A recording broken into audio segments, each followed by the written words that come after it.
Welcome to The Shift Show with Adriana Bucci. Join me every week to learn all about narcissistic abuse recovery, healing from physical and emotional pain after the abuse, and everything else to do with toxic people and how they affect your physical, emotional, and mental health. And no, you are not the crazy one. Thank you so much for tuning in to today's episode. Let's get right to it.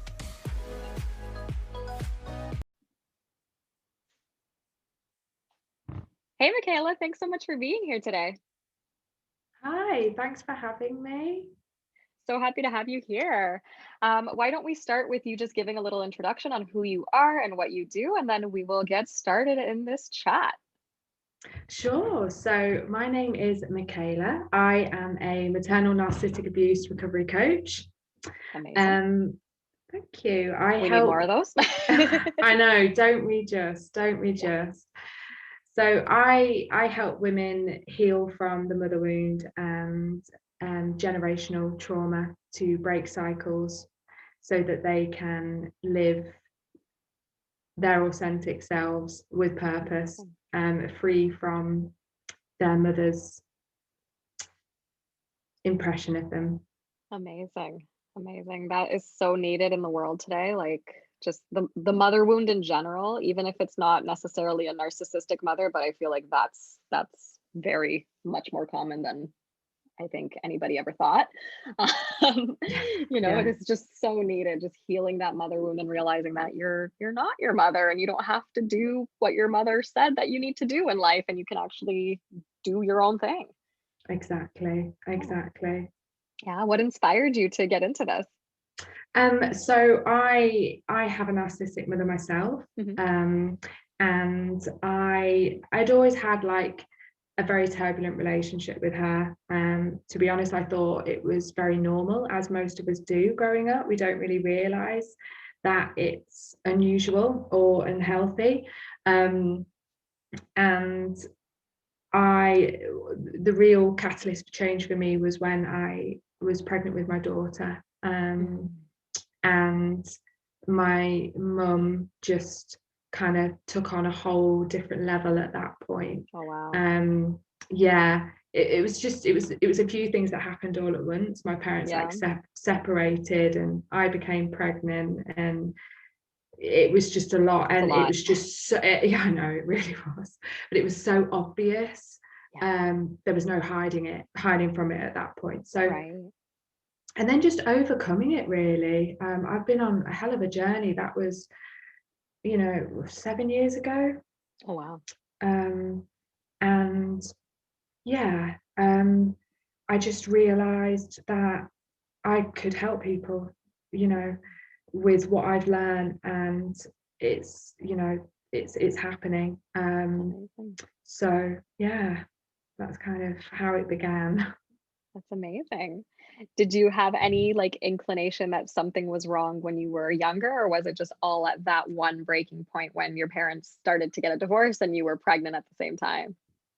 I definitely knew, we definitely we never saw eye to eye. We clashed a lot. And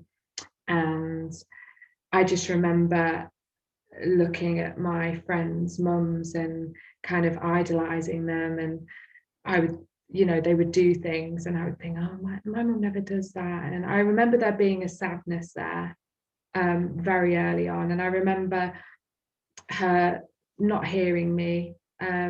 She was very, very disengaged. She wasn't often very present. And I remember following her around the house and, trying to get attention, just little things like that. And as I got older,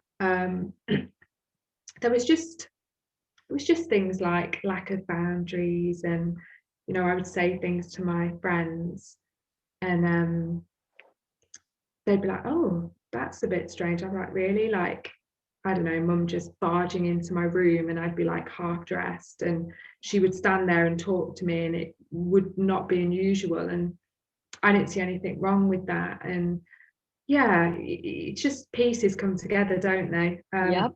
I can relate to every word you're saying. Yeah, totally. And you just look back and you think, oh my gosh, another thing, and then another thing. And I don't know about you, but I found it really hard to remember things. I think trauma, it has a funny way of blocking off bits of our memory so that we're Sure protected from it, does. aren't we? Yeah. Oh yeah. The repressed memories when I started the healing work, whoa. Yeah. Yeah. Yeah. Definitely it protects you from something.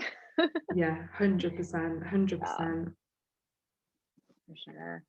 What Oh, what did your healing journey look like when you decided to find, like, what happened when you finally realized it, when you're pregnant, your parents are getting divorced, like what did you do? How did you navigate that? That must what have did been I wild. do? Yeah. Well, it's not linear, is it? And it's Of not course not. candles and bubble baths. Nope.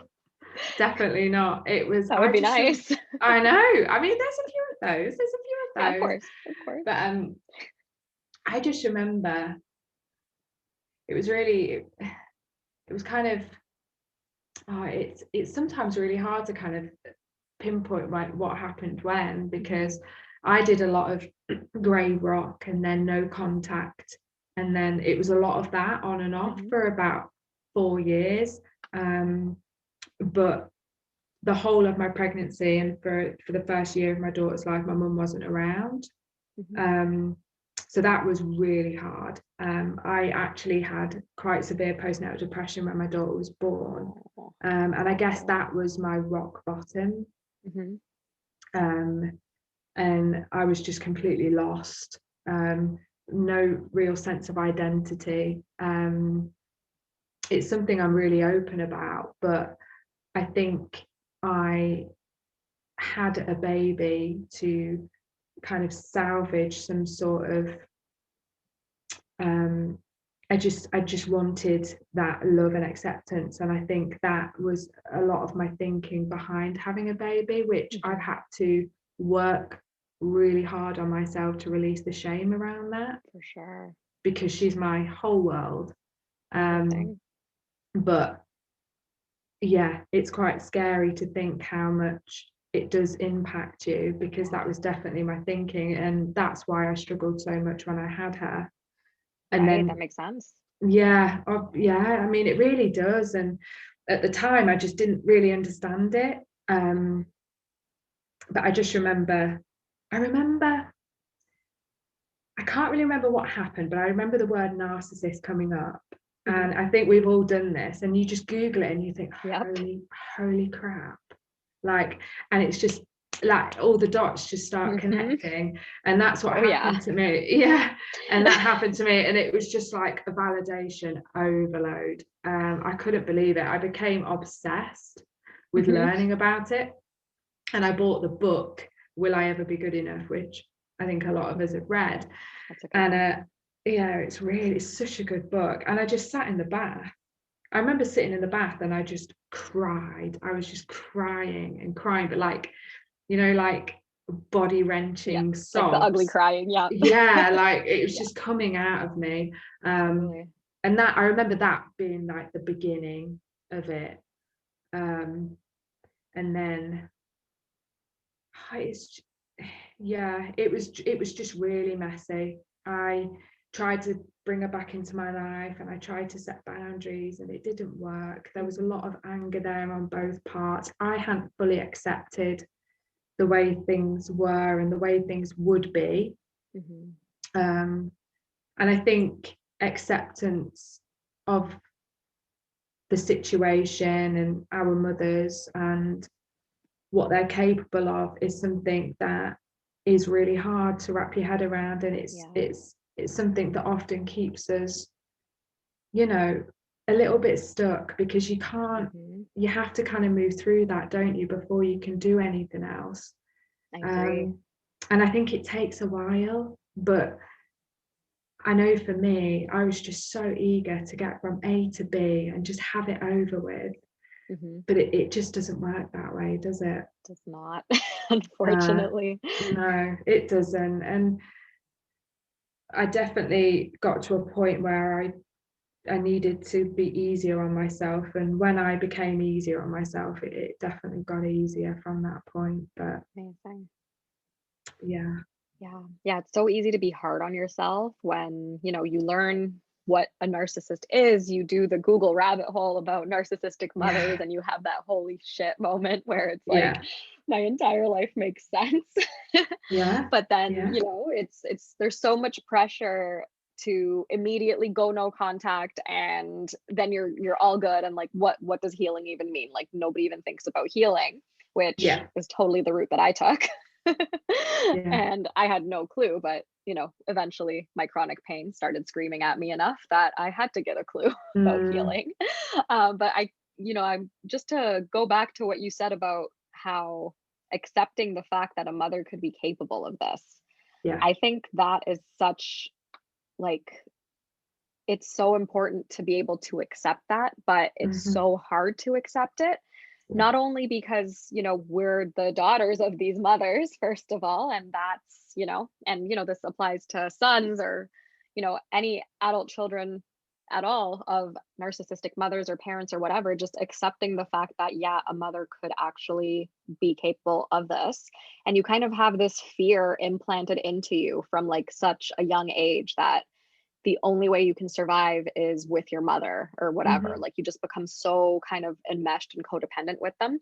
So accepting it is really hard. And then the next thing that doesn't help at all is society's view of mothers. And like, yeah, absolutely, mothers who love their children and care about them are great, wonderful, cool, awesome. Give them all the credit.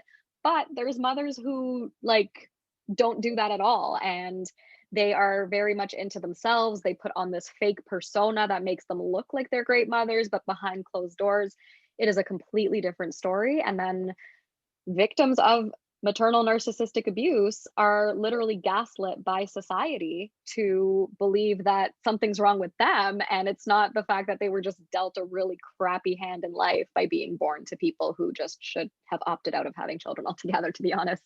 Yeah. Yeah, totally, completely agree. And it's part of the bigger problem, isn't it? It's being gaslighted not only by our family, by ourselves, like we gaslight ourselves as well, but also society. It's such a big problem, and it really stands in the way of us breaking those cycles and getting the help that we need, because what you said is completely right. Just because you're able to have that, there's a notion, isn't there, that Mhm. because you're a mother and you're able to have children, you've just got the capacity to love in the way that you should love, and you can nurture way to be nurtured. And it's just not the case. um, Exactly. and as daughters of mothers like this, it's incredibly unfair, but it's not on us, but we feel like it's on us. We feel like there's something inherently wrong with us, that our mother has been able to love us in the way that we need. But it's coming from her mother. It's definitely, it's coming from hundreds of generations of Yep. women that have been told to be less than, and to not speak up, not be seen or heard. And it's passed on. So true. So yeah. Yeah. And like, Where do you yeah, start? yeah, for sure. And yeah, like, yeah, I'm sure trauma plays into why narcissistic mothers end up being narcissistic, but it's not an excuse, because No. realistically, we were raised in the same way that our mothers were raised, because it's definitely, in my case, it was generational. I found out, not that long ago, that my grandmother was also a narcissist, um, just based on my memories Yeah. and stories that I've heard from people after like connecting with my father's side of the family. Just hearing stories about my grandmother was just like, holy crap. But realistically, we both went through that trauma too. Yeah. And we didn't turn out like that. We knew better than to treat people like crap. We knew better than to, not put our ego first or whatever. And especially after going through something like that, it's like you absolutely know better than Hmm. to put someone else through what you went through. If it was that terrible, you don't do that to somebody else. But Yeah. unfortunately, with mothers like ours, they have to be right. They have to be comfortable over caring how you feel. And it's not anything that we did as children. I always thought I was such a bad kid, even though I was Mm. pretty quiet and, didn't get into that much trouble or any trouble at all, really. But I would get the reaction from my mother. Like, I would do something minor. Like, one time I put too much tea in a tea ball thingy, Mm. and she literally had the reaction of like finding out that I did like heavy drugs or something crazy like that as like a teenager.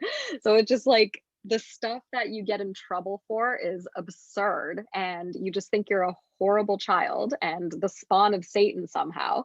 But you never really have that opportunity to think like, oh, if it was any other kid, they would get the same treatment too. Yeah. So it's not just me, and it's not because I'm inherently bad. It's literally because this is a damaged person having children before they've healed Yeah. and passing on that trauma onto us. 100%. 100%. And yeah, I think we're definitely seeing a generation of women that are questioning the treatment. We've got people like you and me, and there's countless others, and there's so much information out there that we can start to connect the dots. Mm-hmm. Because yeah, it you didn't know what you didn't know at the end of the day. Exactly. And it's something I say often: you didn't know what you didn't know, and it's not your fault. Exactly. Exactly. I couldn't agree more. Yeah. Yeah.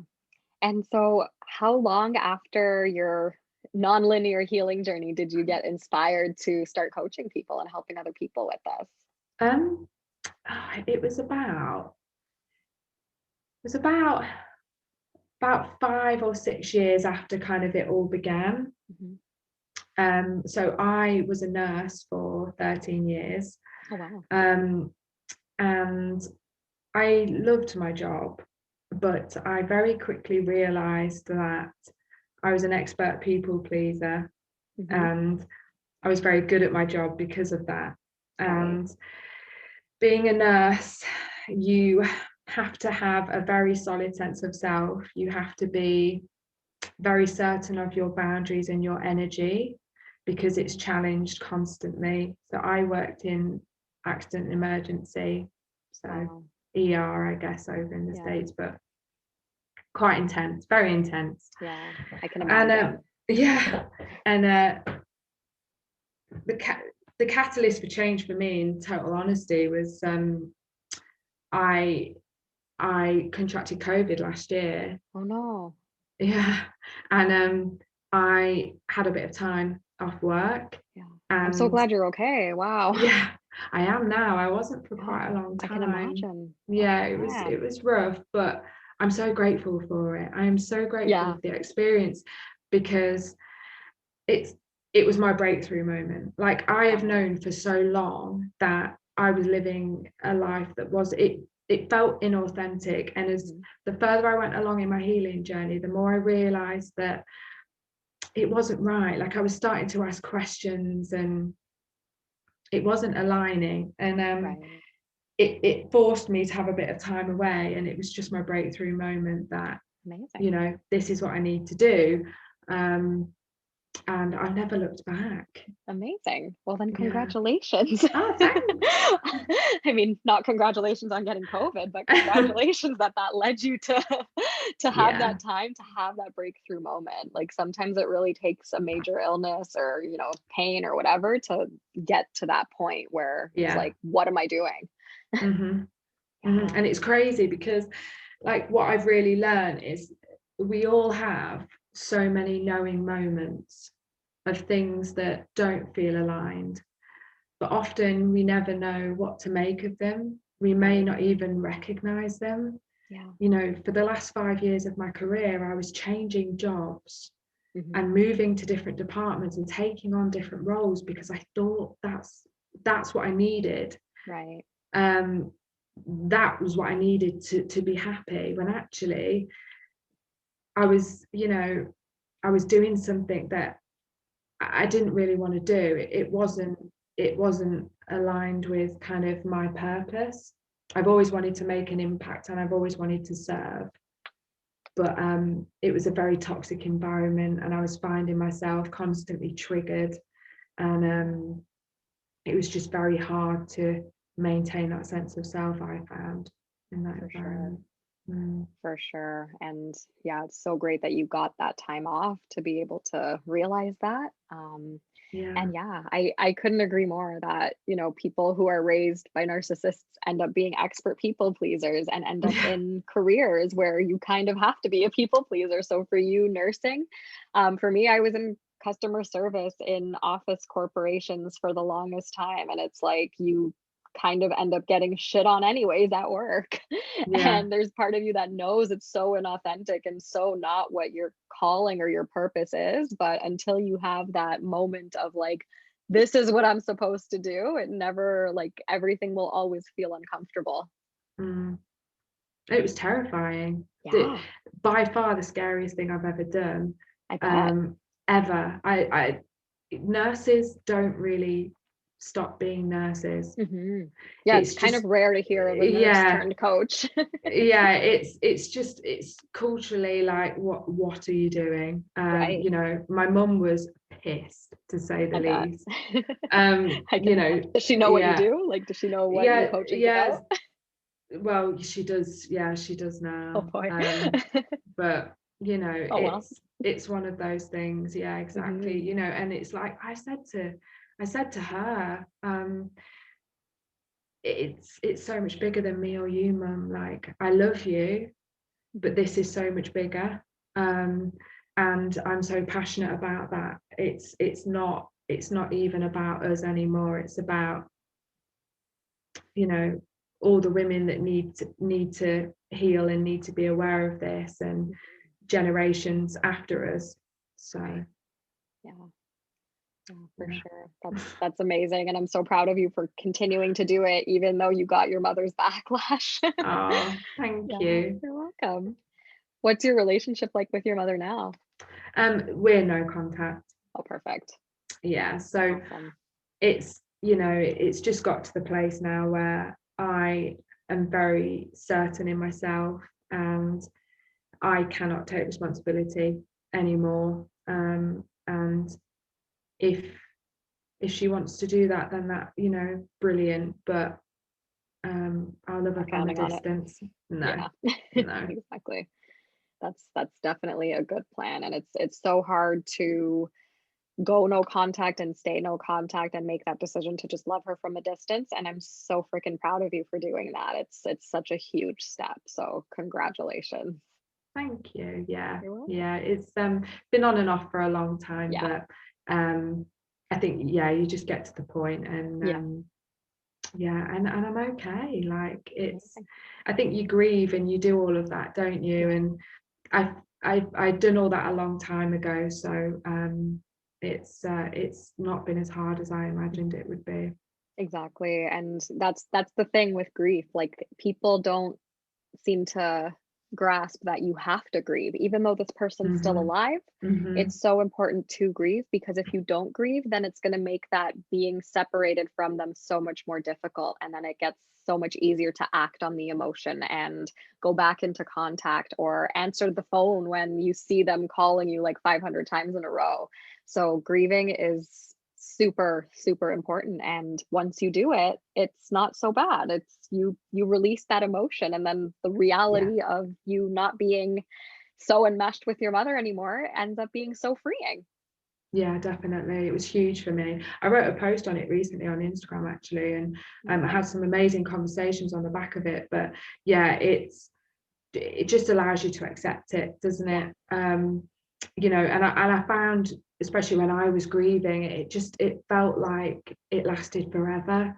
And Yeah. it's not a linear process. You're angry, and then you're in denial, and then Mhm. you feel a little bit better, and then you're pissed off again. Like, it's just not Mhm. linear. But yeah, So but true. you do get there, you really do. And then, like we said, you just accept it, and Yeah, it becomes a lot easier. totally. And then, you're not exposed to that crap anymore or that toxicity, and your Mm. daughter is not exposed to that type of toxicity either, which N- is even more important. Yeah, 100%. That was something that was starting to really concern me, because when my mum couldn't get to me, she would, she would manipulate my daughter Wow. instead. And it was very subtle, but it was there. And, I got to the point where I was really great for advocating her boundaries anyway. But it's a concern, isn't it? Of course, those boundaries shouldn't even be broken to begin with. Yeah. Yeah. So yeah, it's protecting her, and I've got a son as well. He's 2, so Oh, amazing. all of us, really Yeah, protecting all of us. exactly. It's so important to protect the future generation from the crap that does not need to be around anymore. Exactly, and I've worked so hard to kind of, protect that and maintain that. Yeah, need to Yeah. do all I can. Yeah. That like what a mother should do. You Yeah, know? yeah, Protecting their exactly. children from horrendousness. So Yeah, that's amazing. even if it is your own, which is a shame, but Yeah, exactly. It's such a shame, but you know, it's it is what it is, right? Because like we said earlier, there's people who just because they can have children doesn't mean they should. And it would be cool if there was some sort of screening questionnaire that people do before they have a kid. But then that's just a whole other can of worms of ethics or like rights and freedoms and all that stuff. But it would prevent so much trauma. could you imagine what that would even look I like? know. I don't even know how that could be organized or regulated. Like it would just be a disaster. So, unfortunately, people who are children of people who shouldn't have had kids end up having to do that work. Yeah, but it makes us so much stronger for it. Like Exactly. So I worth and this it. is yeah, exactly. And I ask, I have this conversation a lot, like, and I genuinely believe that I believe that it's a gift. Yeah.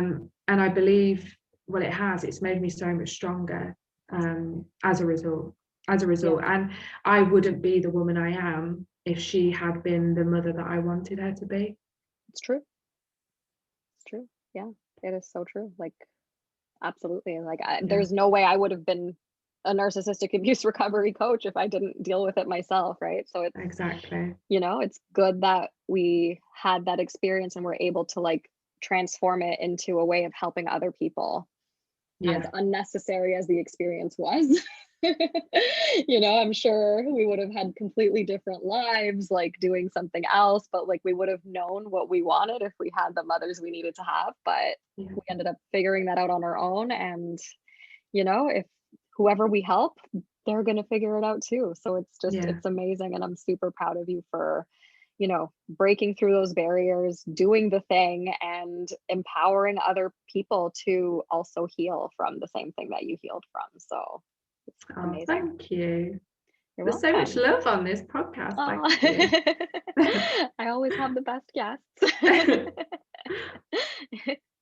So, just to end off, what final words of advice do you have for anybody who's an adult child of a narcissistic mother? Oh, where do you start with that? Just the biggest bit of advice I could possibly give you is just have the courage. Have the courage. You already have the courage. It's there. Just don't be afraid to be vulnerable, and don't be afraid to ask for help and to lean on people, because often we're very afraid to do that. And there are people there that have our best intentions at heart and want to support us, and it can help so much. But vulnerability, absolutely.